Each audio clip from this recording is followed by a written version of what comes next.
কি খবর? আমি তোমার ভুঁড়ি বলছি। পেট নিয়ে আয়নার সামনে দাঁড়ালে নিজেকে মনে হয় গোপাল ভাঁড়। আপনার ছেলে মেয়ে ঢোল ভেবে বাজায়। আপনি কি ভালো তরকারি পেলে একদম বাদ বিচার না করে পেট ভরে খান? নিশ্চয়ই ভাজা পোড়া খান, তারপর রাতে পেট ভরে ভাত খান।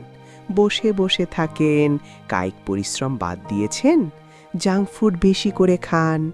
তাহলে আপনার জন্য সুখবর, আমি দিন দিন বড় হতেই থাকবো বেলুনের মতো।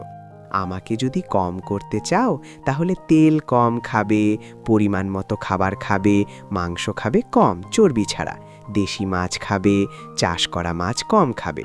মুরগি যদি খেতে হয় দেশি মুরগি, ব্রয়লার থেকে 100 হাত দূরে থাকবে, দিনে অন্তত 30 মিনিট হাঁটবে। বাহিরের খাবার অর্থাৎ প্যাকেটজাত খাবার একদম হারাম। ফলমূল বেশি করে খাবে, তরকারিতে তেল কম খাবে। আর রাতের বেলা হালকা খাবার, নিশ্চয়ই এশার নামাজের আগে অথবা এশার নামাজের পরে। তাহলেই আমি বিদায় নিব।